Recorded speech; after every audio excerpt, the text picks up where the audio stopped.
नमस्कार दोस्तों, मैं अमर कुमार। आज फिर झारखंड से संबंधित यानी जेपीएससी पेपर 2 से संबंधित कुछ प्रश्नों को लेकर के हम आए हैं और हम लोग इसको सॉल्व करेंगे। तो अभी तक अगर आप चैनल सब्सक्राइब नहीं किए हैं तो चैनल सब्सक्राइब करें, वीडियोज़ को लाइक करें और इसे अपने दोस्तों के साथ शेयर भी करें। तो शुरू करते हैं।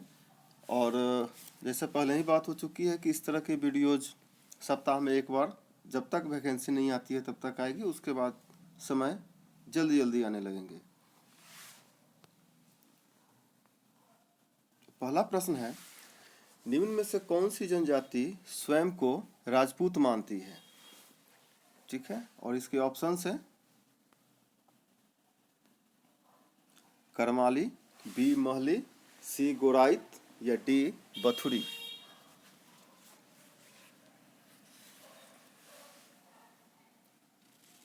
और इसका सही आंसर है डी बथुरी।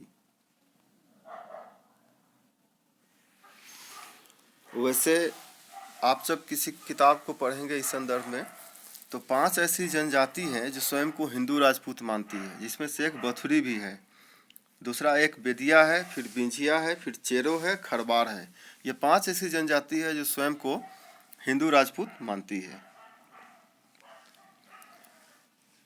अगला प्रश्न है, किस अनुच्छेद के तहत किसी जाति को अनुसूचित जनजाति घोषित किया जाता है?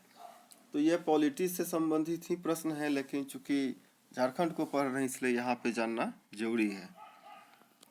अनुच्छेद 242, अनुच्छेद 142, अनुच्छेद 244 या अनुच्छेद 342। इसका सही आंसर तो इजी है, आप लोगों को पता होना चाहिए।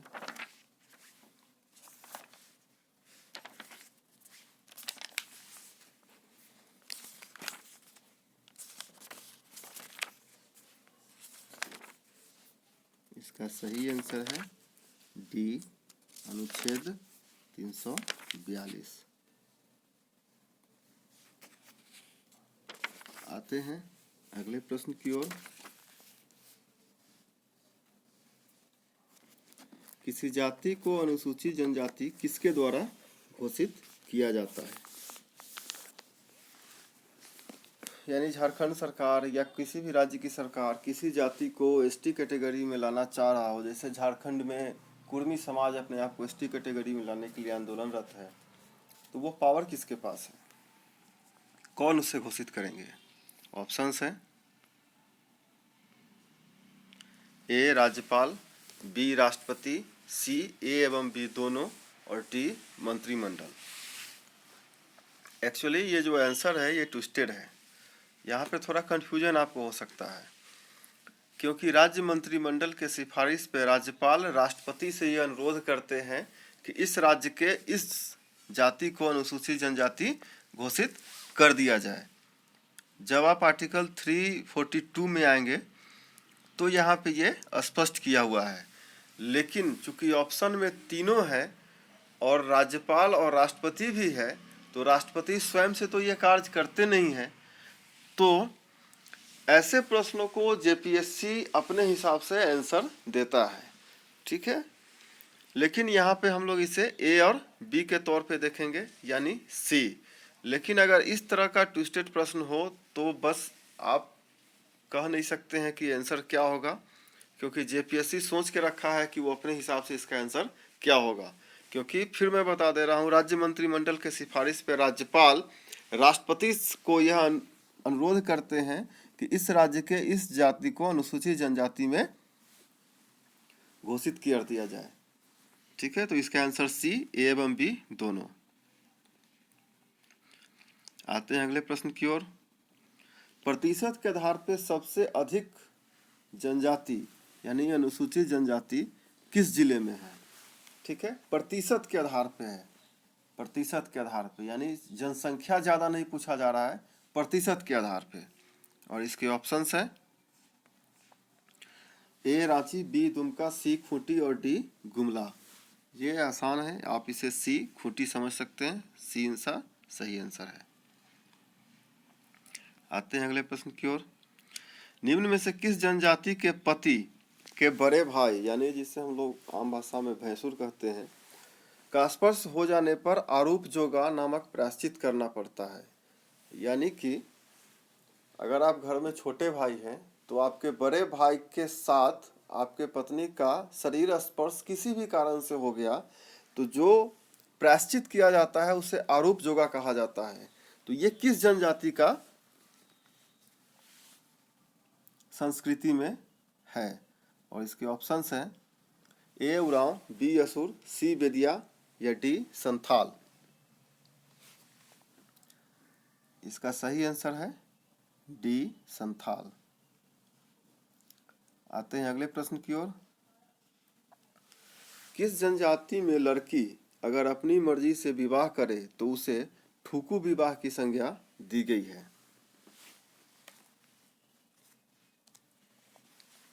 ऑप्शंस है बिरहोर, बी बाथुरी, सी असुर, डी बिरजिया। और इसका सही आंसर है सी असुर। अगला प्रश्न है असुर जनजाति के संदर्भ में निचारी छोटू जोमकू क्या है? असुर जनजाति के संदर्भ में निचारी छोटू जोमकू क्या है? और इसके ऑप्शंस हैं ए शादी का रस्म, बी पूजा का तरीका, सी भोजन का तरीका या डी एक प्रकार का गाली। और इसका सही आंसर है सी भोजन का तरीका। और एक प्रकार का और भोजन का तरीका होता है एक्चुअली निचारू छोटू जोमकू शाम में जो भोजन किया जाता है उसे कहते हैं। और इसी जनजाति में यानी असुर जनजाति में जो सुबह का भोजन का प्रकार होता है उसे लोलो छोटू जोमकू कहा जाता है। फिर से बता दूं, शाम के भोजन के लिए निचारी छोटू जोमकू है और सुबह के भोजन के लिए लोलो छोटू जोमकू है। आते हैं अगले प्रश्न की ओर। कंवर जनजाति में श्राद्ध संस्कार को किस नाम से जाना जाता है?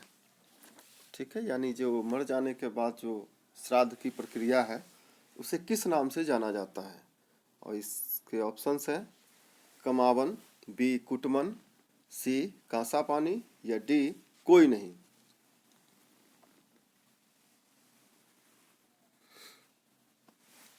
और इसका सही आंसर है ए कमावन। अगला प्रश्न है निम्न में से किस जनजाति को सकरा जाति का वंशज माना जाता है?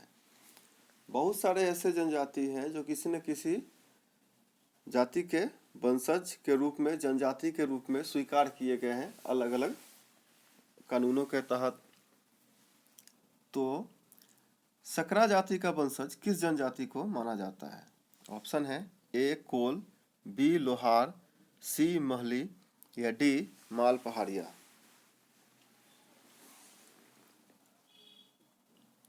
और इसका सही आंसर है डी माल पहाड़िया। अगला प्रश्न है निम्न में से झारखंड के किस स्वतंत्रता सेनानी के बारे में माना जाता है कि सबसे पहले उनके ऊपर अंग्रेजों द्वारा इनाम रखा गया था और इनाम की राशि 1000 रुपये थी? सबसे पहले कौन से स्वतंत्रता सेनानी थे जिनके ऊपर इनाम रखा गया?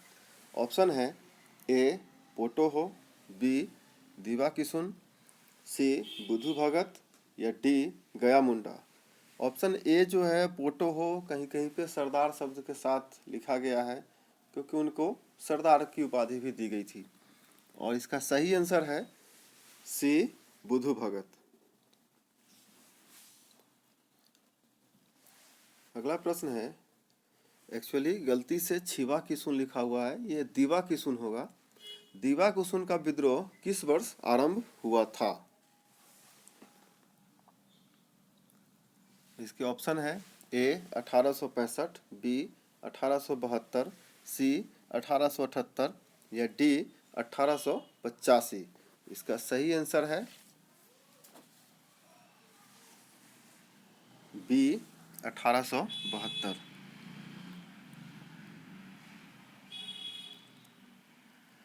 ढोकलो सोहोर का चुनाव कितने वर्षों के लिए किया जाता है? जो शासन व्यवस्था है ढोकलो सोहोर, तो उसमें जो चुनाव होती है वो कितने वर्षों के लिए होती है? ए 3 वर्ष, बी 4 वर्ष, सी 5 वर्ष, डी कोई नहीं। इसका सही आंसर है ए 3 वर्ष।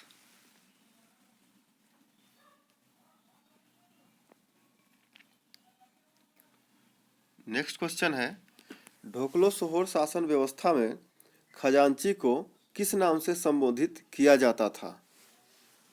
ठीक है, जो पंचायत शासन व्यवस्था थी जिसमें अध्यक्ष, मुखिया, ग्राम प्रधान चुने जाते थे, तो कैशियर भी चुने जाते थे यानी खजांची, तो उन्हें किस नाम से संबोधित किया जाता था? ऑप्शंस है ए लिखाकर, बी देवान, सी तिजोरकर या डी कोई नहीं। तो इसका आंसर है सी तिजोरकर।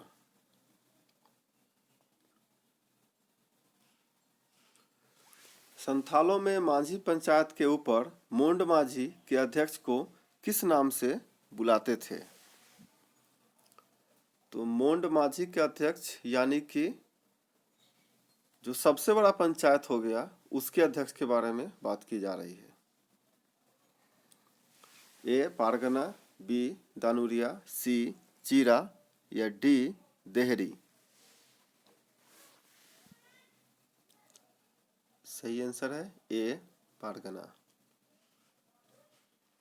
आते हैं अगले प्रश्न की ओर। हातू पंचायत के प्रमुख को संथालों में क्या कहा जाता था? तो संथाल जनजाति के बारे में पूछा जा रहा है, क्योंकि हातू पंचायत मुंडा जनजाति में भी है, अन्य जनजाति में भी इसका उल्लेख आता है।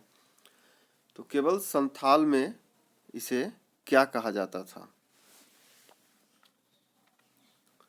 ए डिबुआर,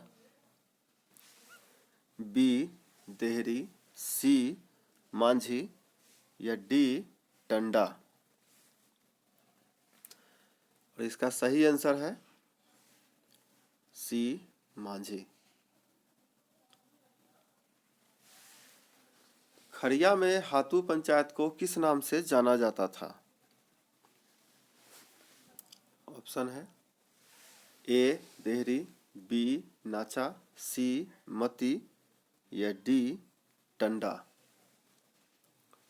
इसका सही आंसर है ए देहरी।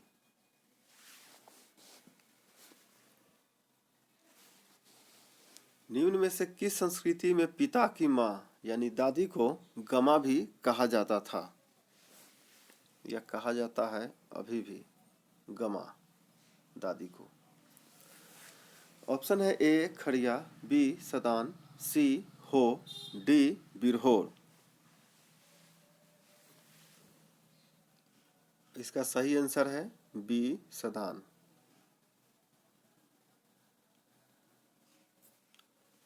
प्रजातीय समूह की दृष्टि से सदानों में अधिकांश कौन है? प्रजातीय समूह से पूछने का तात्पर्य है कि जितने भी जनजाति है वो किसी न किसी प्रजाति से, चाहे वो पोट्रो ऑस्ट्रेलियाइड हो या ऑस्ट्रेलियाइड हो, द्रवियन हो, कोकोसाइड जिसे हम लोग गोरो होंगे कहते हैं, तो इस तरह से जो भी हो तो किसी न किसी प्रजाति से संबंधित है। तो सदान में अधिकांशतः किस प्रजातीय समूह से आते हैं?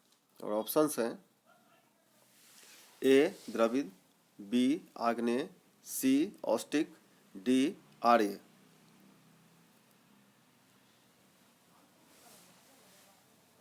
इसका सही आंसर है डी आर्य।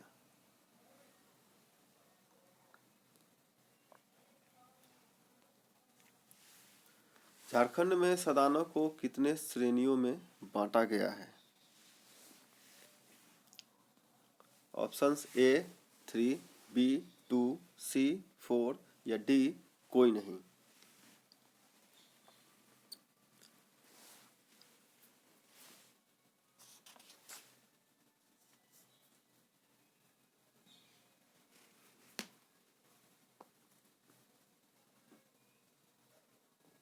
इसका सही आंसर है ए 3।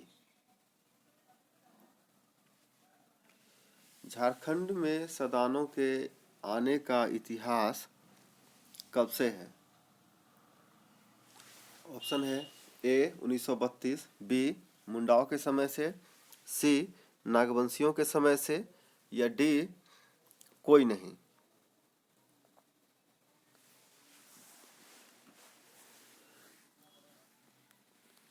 तो इस बात का कोई इतिहास नहीं कहीं पे लिखा हुआ है कि झारखंड में सदान कब से है।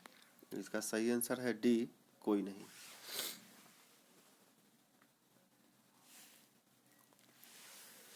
सदानों में किस राज्य के आभूषण पहने जाने का प्रचलन है? यानी कि ज्यादातर जो वो आभूषण पहनते हैं वर्तमान में, उसी तरह के आभूषण किस राज्य में ज्यादा इस्तेमाल होते हैं? और इसके ऑप्शंस हैं ए बंगाल, बी उड़ीसा, सी मध्य प्रदेश, डी महाराष्ट्र। इसका सही आंसर है ए बंगाल।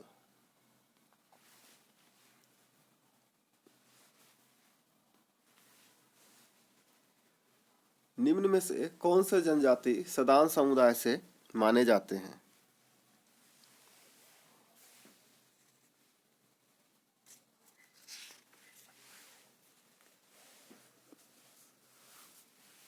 और इसके ऑप्शंस हैं ए करमाली, बी कोरबा, सी सवर, या डी कोई नहीं। आपके जानकारी के लिए बता दूं कि सदान समुदाय में लगभग 8 जनजाति आते हैं, जिसमें से एक बिरजिया, बराइक, करमाली, महली, चीक, गोराइत, लोहरा और किसान जनजाति सदान समुदाय से आते हैं, ऐसा माना जाता है। तो इसका सही आंसर तो हम लोग जान चुके हैं, ए करमाली। तो दोस्तों आज के लिए इतना ही प्रश्न है।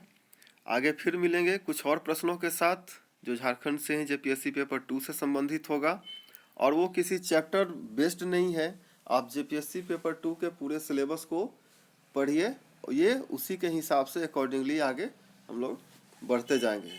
तो अभी तक हम लोग केवल झारखंड से संबंधित जो यहाँ के आदिवासियों के या जनजातियों के संस्कृति, उनके इतिहास के बारे में जो प्रश्न है उसको देख रहे हैं। आगे फिर बढ़ेंगे तो कुछ और नए प्रश्नों के साथ आएंगे। तो जुड़े रहिए चैनल के साथ। अगर आप पहली बार देख रहे हैं तो सब्सक्राइब करें, वीडियोज़ को लाइक करें, अपने दोस्तों के साथ शेयर करें। आज के लिए इतना ही है। Thank you.